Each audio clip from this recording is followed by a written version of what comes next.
Good morning প্রিয় শিক্ষার্থীবৃন্দ। Martin Luther college কর্তৃক আয়োজিত অনলাইন ক্লাসে তোমাদের স্বাগতম। আমি হরিদাস বাসার রসায়ন প্রভাষক। সুপ্রিয় শিক্ষার্থী বন্ধুরা, কেমন আছো তোমরা? নিশ্চয়ই সবাই সুস্থ আছো, সবাই ভালো আছো। তোমরা ইতিমধ্যে হয়তো অনেকেই শুনেছ যে তোমাদের মূল্যায়ন পরীক্ষা নেওয়া হবে। তোমাদের সেই মূল্যায়ন পরীক্ষাটা আমরা বোর্ড সিস্টেমে যেভাবে প্রশ্ন আসে সেভাবেই তোমাদের মূল্যায়ন করার চেষ্টা করব, মূল্যায়ন করব। তো আমরা যে ক্লাসগুলো নিচ্ছি সেই ক্লাসগুলোর ভিত্তিতেই তোমাদের এই মূল্যায়ন পরীক্ষাটা হবে।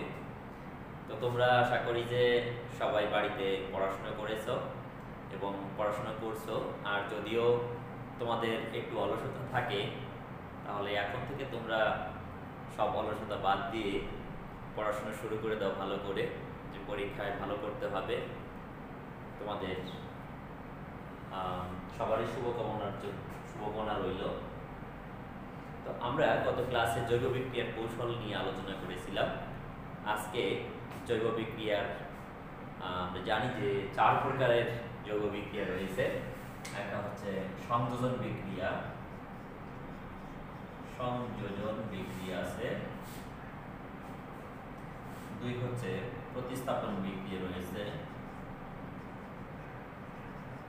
প্রতিস্থাপন বিক্রিয়া আছে, অপসারণ বিক্রিয়া রয়েছে, আর একটি আছে পুনর্বিন্যাস বিক্রিয়া।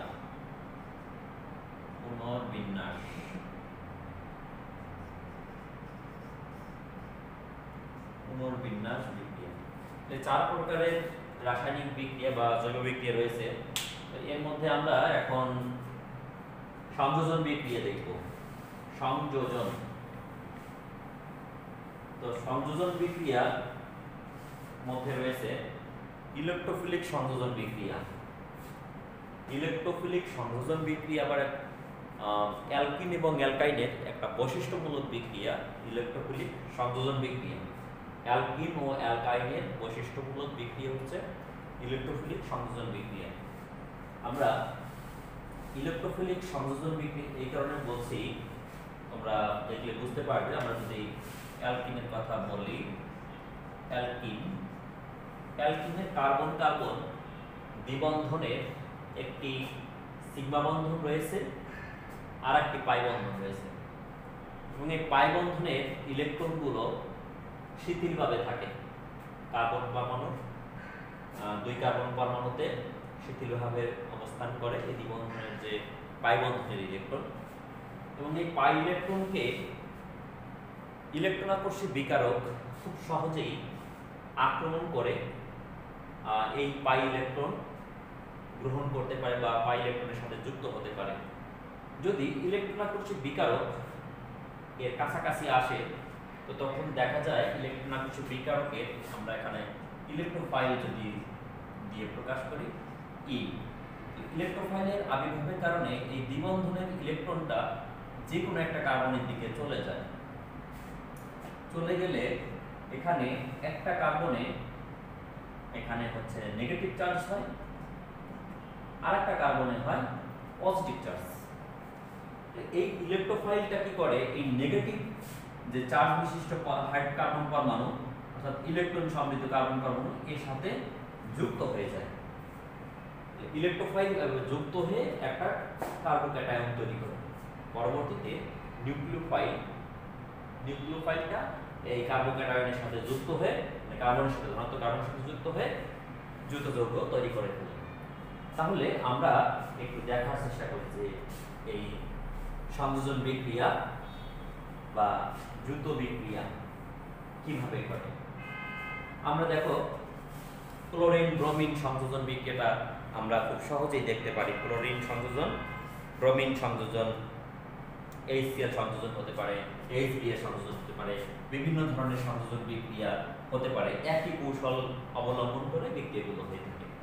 আমরা একটা যৌগ দেখি, CH2 কার্বন টেট্রাক্লোরাইড দ্রাবকে দ্রবীভূত অবস্থায় যদি ক্লোরিন থাকে, তাহলে এই ক্লোরিন এই দুইটা কার্বনে যুক্ত হয়, দুইটা কার্বন পরমাণুতে ক্লোরিন যুক্ত হয়। দেখো আমরা এখানে একটা ক্লোরিন দিই CH2, এখানে একটা, এভাবে দুইটা কার্বন পরমাণুতেই দুটি ক্লোরিন পরমাণু যুক্ত হতে পারে। এখানে ব্যাপারটা হচ্ছে কি যে এই যে বিকারক ক্লোরিন, এই ক্লোরিনের এখানে হচ্ছে বিভাজন ঘটে বা ভাঙন ঘটে।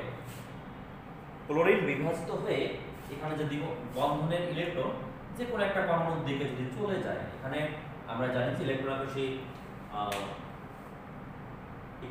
বিকারকটি, তো এই দ্বিবন্ধন বিশিষ্ট যে হাইড্রোকার্বন অ্যালকিনের দ্বিবন্ধনের যে পাই ইলেকট্রনের আকর্ষণের কারণে এখানে যে কোনো একটি পরমাণু এই পাই ইলেকট্রনকে আকর্ষণ করার কারণে এখানে বন্ধন ইলেকট্রনকে ছেড়ে দেয়।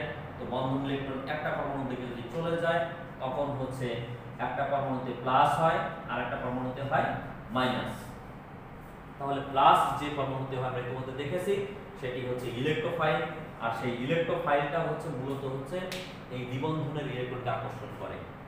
এই কারণেই হচ্ছে এখানে ইলেকট্রোফাইল সৃষ্টি হয়ে থাকে।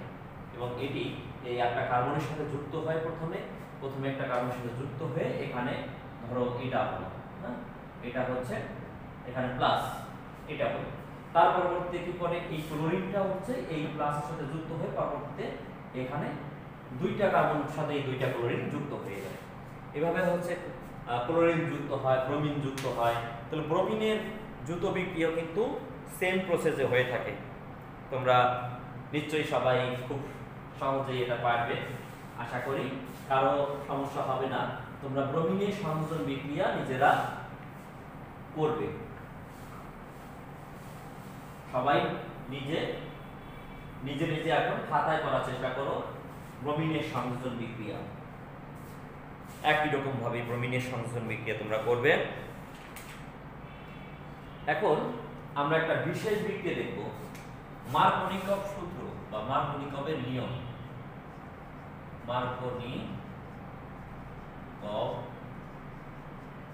সূত্র একটা বিশেষ বিক্রিয়া, খুব ইম্পর্টেন্ট। আমরা দেখেছি যে ক্লোরিন ব্রোমিন সংযোজন বিক্রিয়া, আসলে ক্লোরিন হচ্ছে দুইটাই একই পরমাণু, দুইটাই ক্লোরিন পরমাণু, ব্রোমিন দুইটাই ব্রোমিন পরমাণু। এটা একটা বিকারক, এটা প্রতিসম বিকারক আমরা বলতে পারি। কিন্তু অপ্রতিসম বিকারক যদি আমরা নিয়ে সংযোজন বিক্রিয়া ঘটাতে চাই, তাহলে যে কোনো কার্বনের সাথেই কিন্তু যে কোনো অংশ যুক্ত হতে পারবে না। বিজ্ঞানী মার্কোনিকভ পরীক্ষা করে দেখেছেন যে অপ্রতিসম কার্বনের সাথে অপ্রতিসম বিকারকের যুত বিক্রিয়ায় বিকারক অণুর যে কার্বন পরমাণুতে বেশি সংখ্যক হাইড্রোজেন পরমাণু আছে, সেই কার্বনে হাইড্রোজেন বা ধনাত্মক অংশ যুক্ত হয়। বিকারক অণুতে আমি জানি যে দুটি অংশ থাকে বিকারক অণুর। আমরা যদি HBr একটা বিকারক হিসেবে নিই, HBr হাইড্রোজেন ব্রোমাইড, এই হাইড্রোজেন ব্রোমাইডের এখানে একটি অংশ হচ্ছে H+ আর কি হচ্ছে Br- হবে।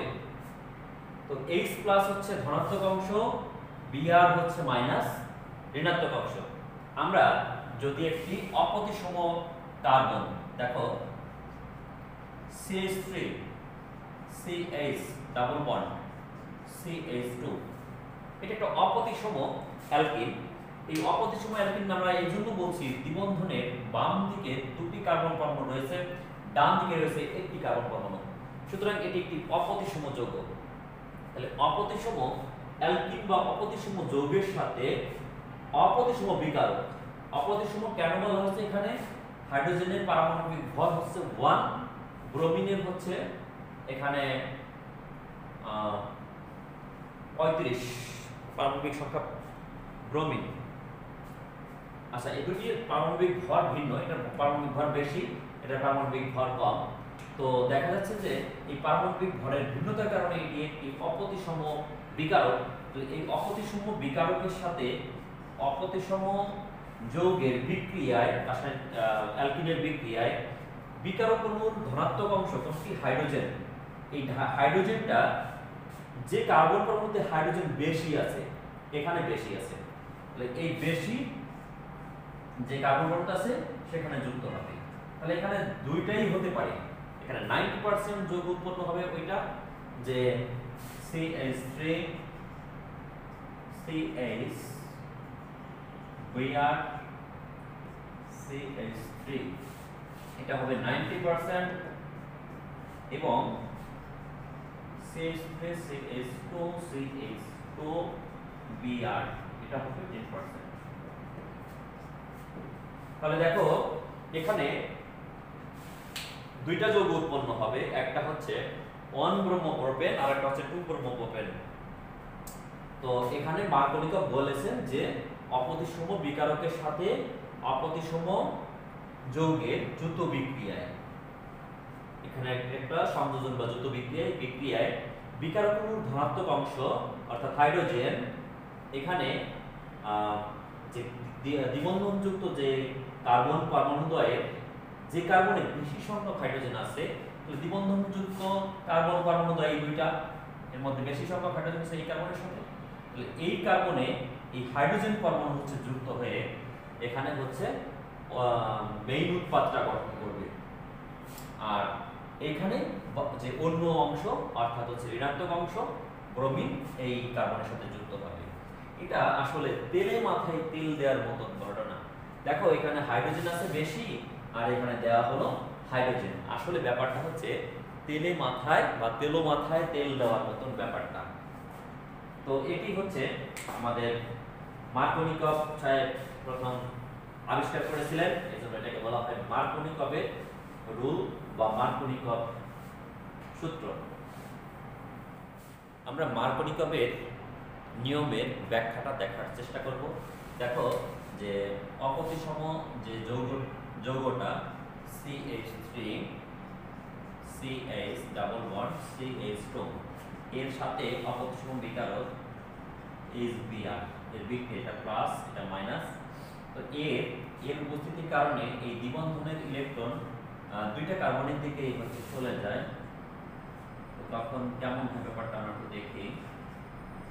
দুইটা কার্বনের দিকে গেলে যখন এই কার্বনের দিকে হচ্ছে যায়, এই যে দ্বিবন্ধনের ইলেকট্রনটা এই কার্বনের দিকে গেলে এখানে হাইড্রোজেন হচ্ছে এখানে যুক্ত হয়, এই অংশটা ধনাত্মক অংশটা এখানে যুক্ত হয়, যুক্ত হলে CH3 CH এখানে ধনাত্মক CH3, আর যদি এখানে যদি যায় CH3 CH2 CH2। আসলে আমরা কার্বোক্যাটায়নের সংজ্ঞা থেকে পড়েছি যে কার্বোক্যাটায়নের সুস্থিতি থেকে যে 2 ডিগ্রি কার্বোক্যাটায়ন 1 ডিগ্রি কার্বোক্যাটায়নের চেয়ে অধিক সুস্থিতি বা সুস্থিতি অর্জন করে। এই কার্বোক্যাটায়নটা এটার সাথে অধিক সুস্থিত, তাহলে এটা অধিক অধিক অধিক সুস্থিত, এটা কম সুস্থিত, কম সুস্থিত। আর যেটি অধিক সুস্থিত হবে সেই যৌগটা হবে মেইন প্রোডাক্ট, আর কম সুস্থিত যেটা হবে সেটা কম কম ভাবে উৎপন্ন, এটি আমরা জানি। তো এই কারণে হচ্ছে মূলত আর এর পরবর্তীতে এই যে ক্যাটায়নের সাথে কার্বোক্যাটায়নের সাথে এখানে নিউক্লিওফাইল যেটা ব্রোমিন, সেই ব্রোমিন যুক্ত হয়ে এখানে হচ্ছে চূড়ান্ত উৎপাদ তৈরি করে। 1933 সালে আমেরিকান রসায়নবিদ থারাস প্রমাণ করেন জৈব পারক্সাইড এর উপস্থিতিতে এই যে মার্কোনিকভের সূত্রে যে ঘটনাটা ঘটে তার বিপরীত ঘটনাটি হচ্ছে ঘটে থাকে। অর্থাৎ এক্ষেত্রে যদি আমরা সামান্য পরিমাণে অ্যালকক্সাইড অর্থাৎ জৈব পারক্সাইড যদি ব্যবহার করে থাকি তাহলে হচ্ছে মেইন প্রোডাক্ট এখানে হচ্ছে মার্কোনিকভের সূত্রে আমরা দেখেছি যেটা 99% উৎপন্ন হয়েছে সেটি হয় মাত্র 1%, এবং হচ্ছে তার বিপরীতটি হয় 99%। তাহলে কিভাবে হয় সেই বিক্রিয়াটাও আমরা একটু দেখার চেষ্টা করি। যদি জৈব পারক্সাইড ব্যবহার করা হয় তাহলে বিক্রিয়াটি এমন হয়।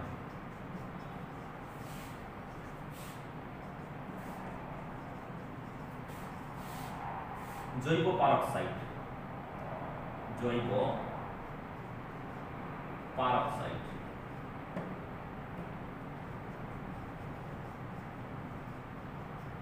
জৈব পারক্সাইড যদি নেওয়া হয় তখন হচ্ছে CH3 CH2 CH2 ব্রোমিন, এটা 99% হয়। আর সরি আরেকটা আমি এভাবে দেখাই, CH3 CH ব্রোমিন CH3 এটি হয় মাত্র 1%। জৈব পারক্সাইড ব্যবহার করার ফলে এখানে বিক্রিয়াটা হচ্ছে এরকম হয়ে থাকে। তো এর কৌশলটি আমরা একটু দেখার চেষ্টা করব এটি আসলে কিভাবে হয়। এখানে ব্যাখ্যাটি আমরা দেখার চেষ্টা করব। আচ্ছা দেখো যে প্রথম ধাপে কি হয়, এখানে জৈব পারক্সাইড যেটা ROR, জৈব পারক্সাইডটার এই বন্ধনটা হচ্ছে এখানে মুক্তমূলক গঠিত হয়, মুক্তমূলকের মাধ্যমে বিক্রিয়াটার ব্যাখ্যা দেওয়া হয় মূলত। তো এই বন্ধনটা ভেঙে এখানে হচ্ছে দুইটা মুক্তমূলক গঠন করে, এখানে দুইটা মুক্তমূলক গঠিত হয়। তো এই মুক্তমূলকের প্রভাবে দেখা যাচ্ছে যে যে বিকারক অণু এই মুক্তমূলকের সাথে হচ্ছে পরবর্তীতে বিক্রিয়া করে HBr, বিক্রিয়া করে এখানে হচ্ছে ROH অ্যালকোহল প্লাস হচ্ছে ব্রোমিন মুক্তমূলক তৈরি করে। এখানেও যে দ্বিবন্ধন আছে সেই দ্বিবন্ধনের ইলেকট্রনটা এখানে দুইটা পরমাণুর দিকে চলে যায়, তো ব্রোমিন মুক্তমূলক তৈরি করে পরবর্তীতে। এই যে ব্রোমিন মুক্তমূলক, সেই ব্রোমিন মুক্তমূলক হচ্ছে এই অপরিসম বিকারকের সাথে হচ্ছে অপরিসম যৌগের সাথে বিক্রিয়া অংশগ্রহণ করে থাকে। এখানে হচ্ছে দ্বিবন্ধন, এখানে CH2, তো এই ব্রোমিন মুক্তমূলক যখন এটার সাথে বিক্রিয়া করে তখন এখানে দুইটা হচ্ছে কি তৈরি হয়, দুইটা অবস্থা তৈরি হয়, CH3 এখানে CH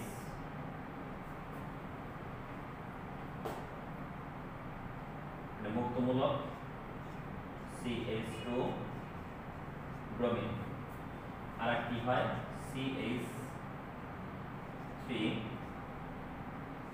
CH ব্রোমিন, যখন এখানে যুক্ত হয় তখন এখানে মুক্তমূলক তৈরি হয়।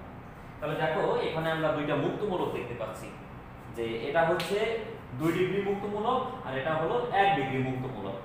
এই 2 ডিগ্রি মুক্তমূলক হচ্ছে 1 ডিগ্রি মুক্তমূলকের চাইতে অধিক স্থায়ী।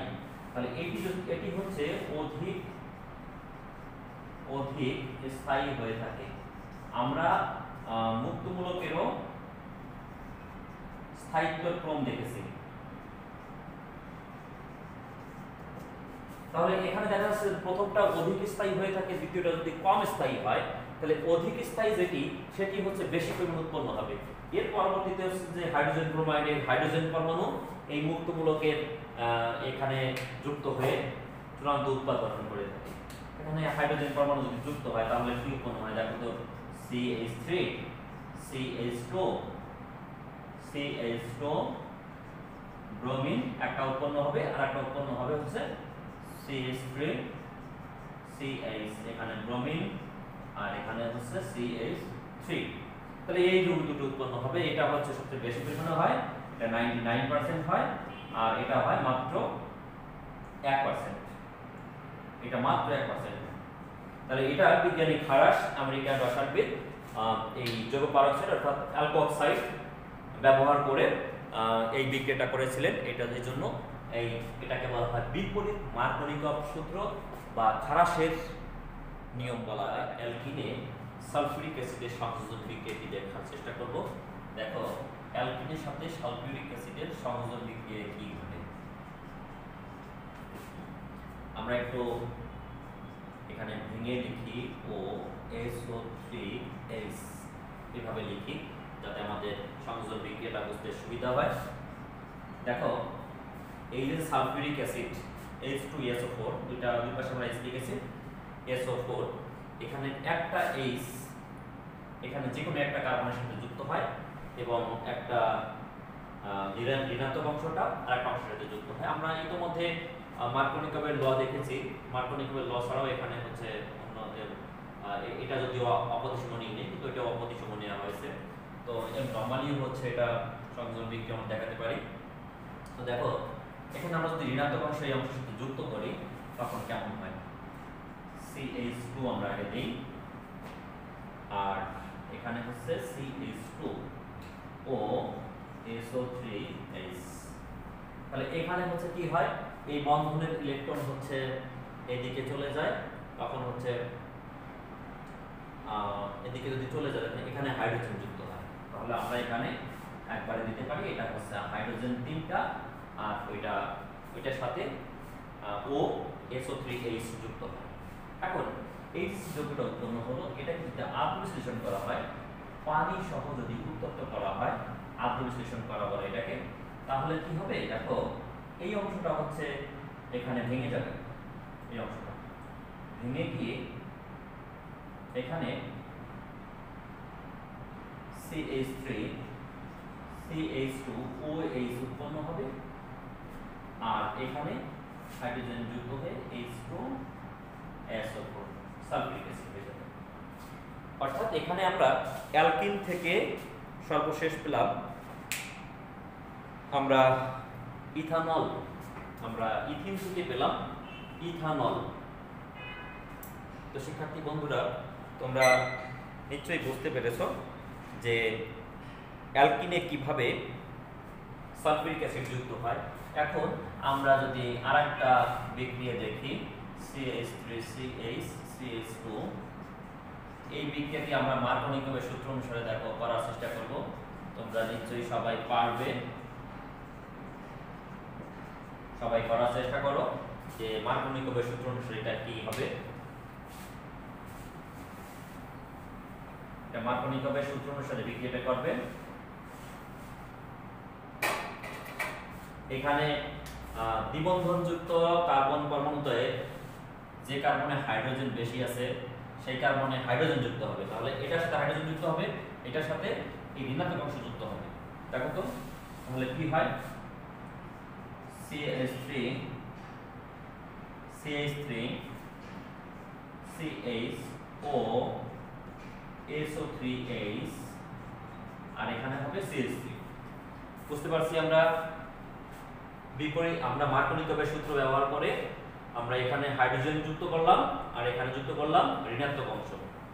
এবার এটাকে যদি আমরা অম্লীয় আদ্র বিশ্লেষণ করি, তাহলে পানি ভেঙে গিয়ে কি হবে, CH3 CH, এখানে OH হবে আর এখানে হবে CH3, আর পানির হাইড্রোজেন এই অংশের সাথে যুক্ত হয়ে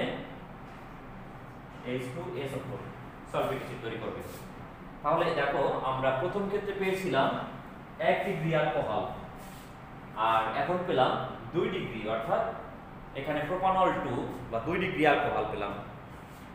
তাহলে এই হচ্ছে আমাদের সালফিউরিক অ্যাসিডের সংযোজন। তো সালফিউরিক অ্যাসিড সংযোজন করলে এখানে হচ্ছে অ্যালকিন থেকে অ্যালকোহল তৈরি হয়। তো পরীক্ষায় আসে যে কিভাবে অ্যালকিন থেকে অ্যালকোহল পাওয়া যায়, বা একটি উদ্দীপকে অ্যালকিনের নির্দেশনা দেওয়া থাকবে। অ্যালকিনের নির্দেশনা দিয়ে তোমাকে বলা হবে যে এই যৌগটি থেকে কি করে তুমি অ্যালকোহল তৈরি করবে। তাহলে তোমার এই সালফিউরিক অ্যাসিডের সংযোজন বিক্রিয়ার মাধ্যমে তুমি অ্যালকোহল তৈরি করতে পারো, এটা খুব সহজেই তুমি পারবে। আমরা আরেকটি সংযোজন দেখব, ওজোন সংযোজন। ওজোন সংযোজন দেখব আমরা। অ্যালকিনের সাথে ওজোন কি করে সংযোজন হয় সেটা আমরা একটু দেখার চেষ্টা করব। দেখো একটা অ্যালকিন আমরা লিখি CH3 CH2 CH double bond CH2 O3 সংযোজন করব আমরা। তো কার্বন টেট্রাক্লোরাইডে এই ওজনটা হচ্ছে দ্রবীভূত থাকে, কার্বন টেট্রাক্লোরাইডের ওজনটা দ্রুত অবস্থা যদি নিই, প্রথমে হচ্ছে ওজনটা CH3 CH2 CH, এখানে CH2 এভাবে যুক্ত হবে। প্রথমে ওজনটি এখানে যুক্ত হয়ে ওজোনাইড গঠন করবে। ওজোনাইড বলে এটাকে,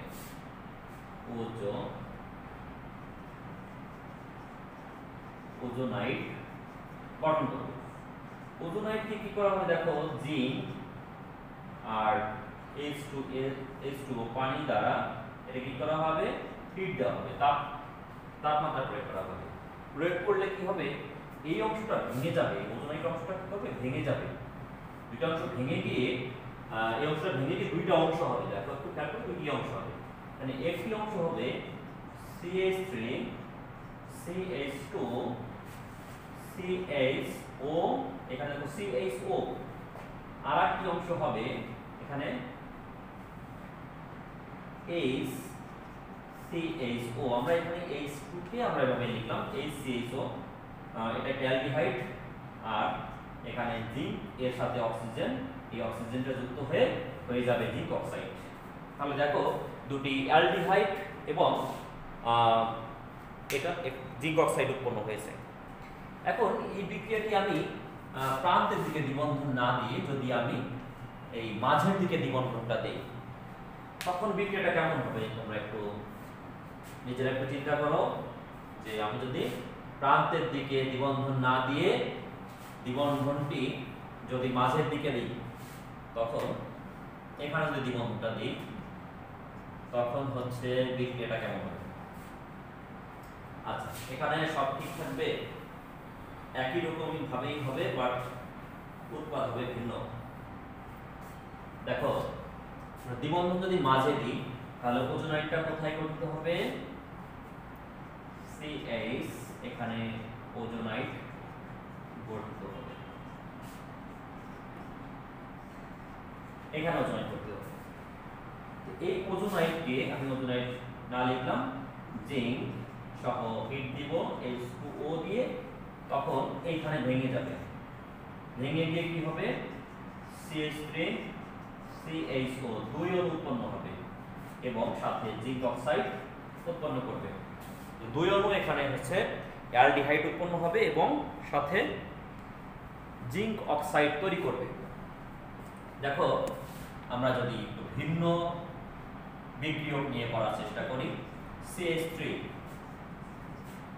CH3 ডাবল বন্ড, CH3 আর এখানে যদি আমরা H নিই, তো তখন বিক্রিয়াটা কেমন হবে আমরা একটু নিজেরা চেষ্টা করব। আশা করি যে এখানে কি উৎপন্ন হতে পারে, এখানে ওজোনাইড গঠিত হবে, তাহলে এই পাশে হবে অ্যালডিহাইড আর এই পাশে হবে কি বলতো, পাশে কিটোন উৎপন্ন হবে। তাহলে অ্যালডিহাইড এবং কিটোন উৎপন্ন হবে। এই লাস্টের যে তোমরা নিজেরা এটা করার চেষ্টা করবে।